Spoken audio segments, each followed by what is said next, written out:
La musique rock était si forte que j'ai dû mettre mes mains sur mes oreilles pour essayer de bloquer le bruit. Tout le monde autour de moi dansait et se balançait comme un fou. Et Emily les avait rejoints. Elle avait l'air si bizarre. Emily était votre fille typique qui n'avait jamais vraiment aimé le rock. Je ne sais pas ce qui lui a donné envie de venir à cette fête. Je n'aurais pas dû la rejoindre et venir. Je me suis sentie effrayée. Je voulais appeler mon père pour qu'il vienne me chercher, mais il ne pourrait pas m'entendre au milieu de tout ce bruit. J'ai essayé de lui envoyer des SMS, mais il n'y avait pas de réseau.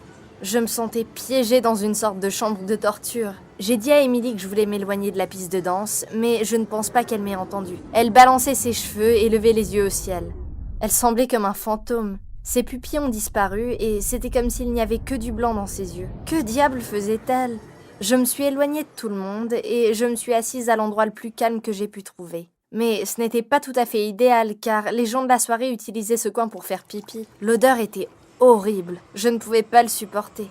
C'était comme si mon estomac était déchiré en lambeaux.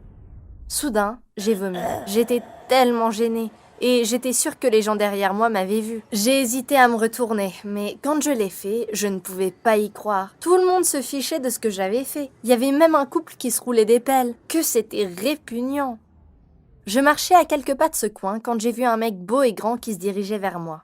Il a dit « T'as un peu trop bu, hein ?» J'ai répondu de manière sérieuse. « Non, je ne bois même pas. Tout à propos de cette fête me rend malade. J'ai l'impression d'avoir mangé tout un nid de verre et qu'il rampe à l'intérieur de moi. » Il a ri si fort, puis m'a pris la main et m'a tiré loin de la foule. J'étais tellement soulagée quand nous sommes arrivés dans la rue. Enfin, j'étais hors de cette salle de torture. Je l'ai remercié sans même lui demander son nom. Puis, j'ai appelé mon père. Après une demi-heure, il est arrivé. Pendant la demi-heure où j'attendais seule dans la rue, un groupe de garçons qui avaient l'air d'appartenir à un gang ou quelque chose du genre est passé.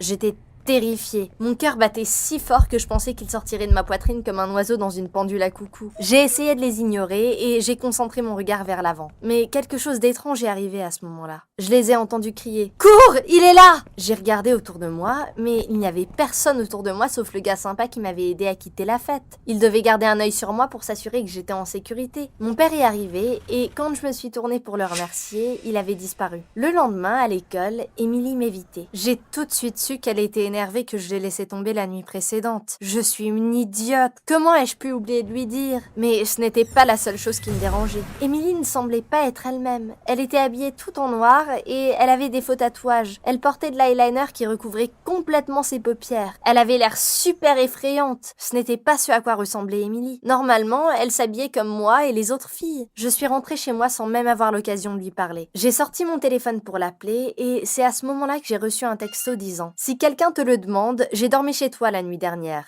Emily n'était pas rentrée à la maison et tout était de ma faute. J'ai senti mon cœur se serrer. La pauvre fille a dû passer toute la nuit dans cet endroit horrible. J'ai répondu. D'accord, mais tu vas bien ? Elle n'a pas répondu. Ce fut le dernier texto que j'ai jamais reçu d'Emily. Après ce jour, elle a commencé à agir complètement différemment. Elle était méchante avec tout le monde et choisissait toujours de s'asseoir seule. Elle a même cessé d'aller aux répétitions des Pom-Pom Girls. Son état empirait rapidement et ce qui a aggravé ce problème, c'était que je ne pouvais rien faire. Un jour, j'aidais mon père dans notre pizzeria. Un des employés était malade, alors je le remplaçais. Alors que j'étais en scooter pour une livraison, j'ai repéré le gars que j'avais rencontré à la fête. Finalement, j'ai l'occasion de le remercier correctement, me suis-je dit. Je me suis arrêtée à côté de lui et lui ai dit que j'étais heureuse de le voir et que j'étais reconnaissante pour sa gentillesse. Il a souri et m'a dit qu'il pensait à moi depuis et qu'il essayait de trouver mon nom ou mon adresse, mais en vain. Il m'a ensuite invité à sortir avec lui à un moment donné.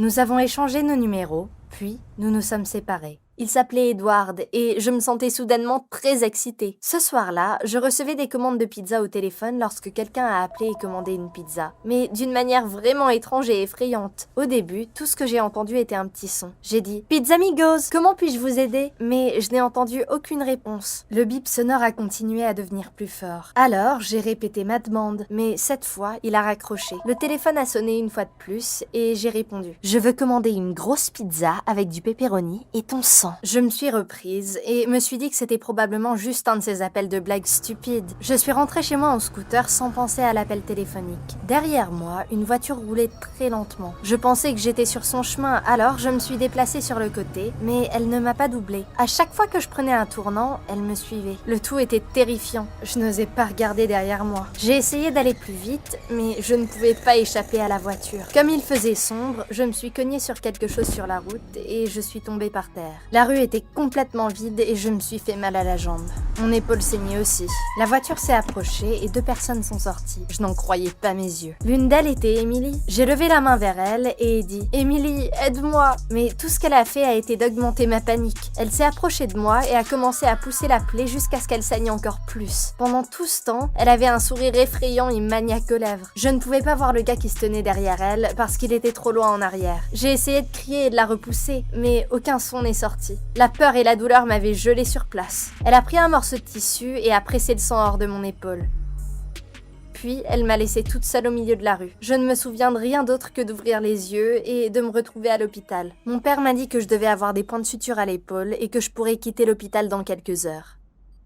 Mon père m'a laissée seule pour que je me repose, puis mon téléphone a sonné. C'était Edward. Un petit sourire s'est développé sur mon visage. Sans même dire bonjour, il a demandé « Es-tu seule dans la pièce ?» « Oui », ai-je répondu. Il a raccroché et ouvert la porte de la pièce dans laquelle j'étais. Puis, il a refermé la porte derrière lui. Il s'est approché de moi et m'a demandé si j'allais bien. Alors, j'ai répondu que j'allais bien, mais ce qu'il a dit après m'a glacé le sang. Il s'est approché de moi et m'a tenu la blessure jusqu'à ce que je pleure de douleur. Il a maintenu sa main sur ma bouche pour que je ne crie pas et m'a murmuré à l'oreille « Si tu racontes à quelqu'un ce qui s'est passé hier, je ne te laisserai jamais seule. Et je veillerai à ce que le reste de ta vie soit misérable. » Puis, il a juste quitté la pièce sans se retourner. Pourquoi agissait-il de cette façon? Qu'est-ce qu'il a à voir avec ce qui s'est passé? Quelle était sa relation avec Emily? Était-il... Non, ce n'était pas possible. Edward m'a protégée cette nuit-là à la fête. Il ne pouvait pas être celui qui était avec Emily hier soir. Mais comment pourrais-je expliquer sa menace? Je suis rentrée chez moi et j'ai eu beaucoup de mal à dormir. J'ai essayé d'appeler Emily plusieurs fois, mais elle n'a jamais décroché. À ce moment-là, j'avais désespérément besoin de réponses. J'ai attendu que mon père se soit endormi avant de sortir de la maison en douce. Je n'étais pas capable d'y aller en scout, alors j'ai appelé un taxi. Le chauffeur m'a conduit chez Emily et je lui ai demandé de m'attendre. Quand j'ai frappé à la porte, sa mère l'a ouverte. D'un ton froid, je lui ai demandé « Où est Emily ?» Elle a dit qu'elle pensait qu'elle dormait chez moi parce que nous avions un test demain. Je ne savais pas quoi dire après ça. Je ne pouvais rien faire d'autre que de retourner au taxi, ignorant complètement les questions de sa mère. Le lendemain, j'avais tellement peur que j'ai demandé à mon père si je pouvais l'accompagner au travail. Il a refusé de m'emmener et a insisté pour que je reste à la maison et que je me repose. Je suis donc restée seule à la maison. La journée a été longue et ennuyeuse, jusqu'à ce qu'elle devienne un cauchemar. Alors que le soleil commençait à se coucher, j'ai entendu un cliquetis à la fenêtre. J'ai regardé et ce que j'ai vu m'a presque fait avoir une crise cardiaque. Edward était à l'extérieur avec un sourire effrayant collé aux lèvres. J'ai attrapé mon téléphone rapidement pour pouvoir appeler les flics.